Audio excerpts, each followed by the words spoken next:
Assalamualaikum Pak Yusuf. Waalaikumsalam. Kami dari kelas 9C.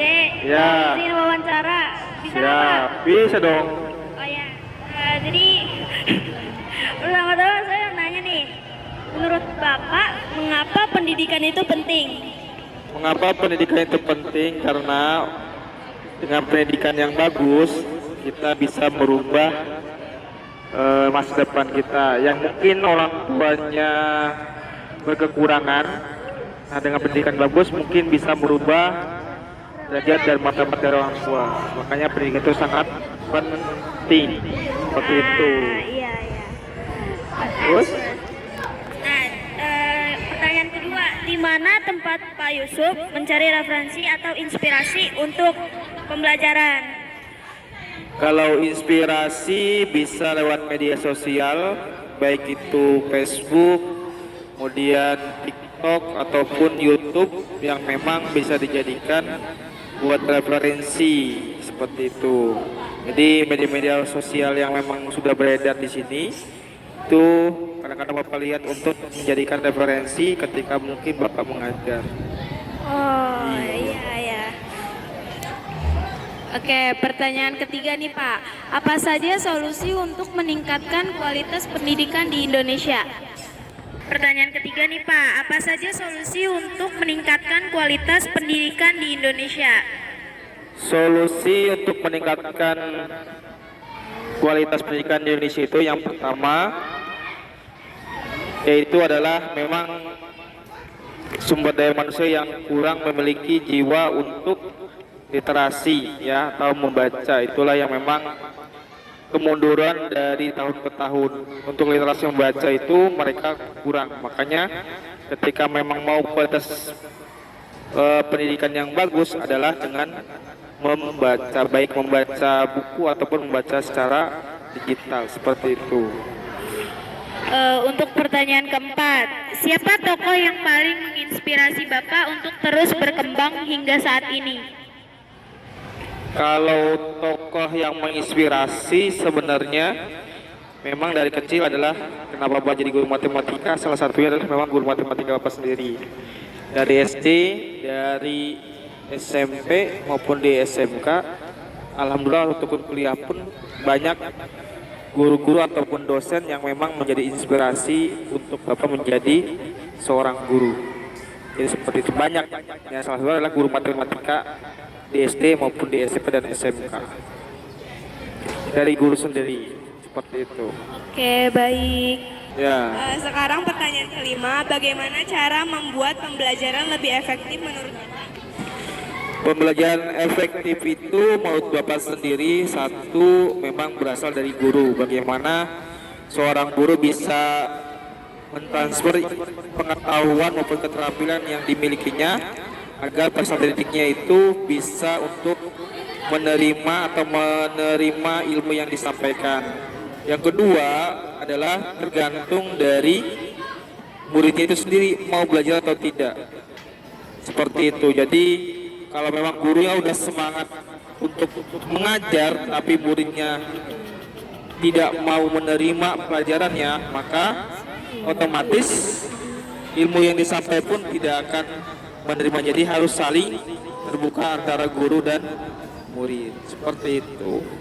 Oke, sekarang pertanyaan ke-6, bagaimana Bapak menghadapi perkembangan teknologi dalam dunia pendidikan?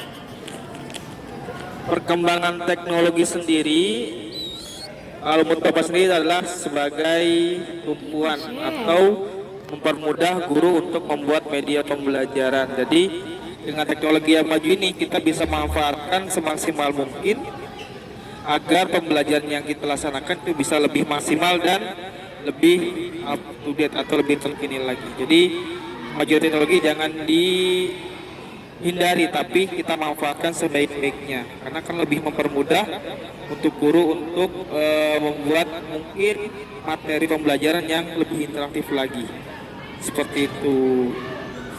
Oke, sekarang pertanyaan nomor 7 ya Pak. Ya. Kapan menurut Bapak momen yang paling sulit saat mendidik siswa? Kenapa? Kapan menurut Bapak momen yang paling sulit saat mendidik siswa? momen yang sulit ketika mendidik seorang siswa itu adalah momen ketika dia menolak untuk belajar. Karena momen itulah yang memang mau dimotivasi seperti apapun, mau dikasih saran seperti apapun tidak akan pernah dia laksanakan. Karena mereka merasa mungkin apa yang disampaikan oleh gurunya itu tidak ada artinya. Makanya yang susah itu adalah memang ketika dia tidak mau menerima kritik dan saran dari gurunya. Seperti itu. Pertanyaan nomor 8. Apa metode pembelajaran yang paling sering Bapak gunakan? Untuk metode pembelajaran yang sering Bapak gunakan karena memang matematika ya, itu adalah memang metodenya dan metode sama. Dan mungkin saling berdiskusi. Ya mungkin suatu saat nanti kalau memang ada kesempatan akan merubah model pembelajaran yang memang bisa membuat siswa itu lebih aktif lagi. Karena Bapak lihat selama 2 bulan 3 bulan ini memang monoton ya, monoton untuk pembelajaran yang memang terpusat sama guru. Low battery. Pertanyaan ke-9, mengapa pendidikan karakter penting untuk diajarkan sejak dini? Mengapa pendidikan karakter itu penting? Karena yang memang sekarang hilang itu, kalau pandai memang bisa kita pelihara ya, tapi untuk karakter kalau memang tidak terbentuk dari kecil, yang namanya karakter itu adalah kebiasaan. Di kebiasaan itu harus memang ditumbuh dari kecil. Contohnya adalah mungkin gemar membaca. Ketika memang menyuruh peserta didiknya untuk membaca, kalau memang dia sudah terbentuk dari kecil, maka itu akan mempermudah di jenjang berikutnya. Jadi karakter itu memang sangat penting yang memang harus ditanamkan semenjak kecil. Karena di Jepang pun karakter itu untuk di praktek mungkin di Jepang itu yang paling utama adalah membuat Low karakter battery. Power off. Yang terakhir, bagaimana harapan Bapak terhadap masa depan generasi muda?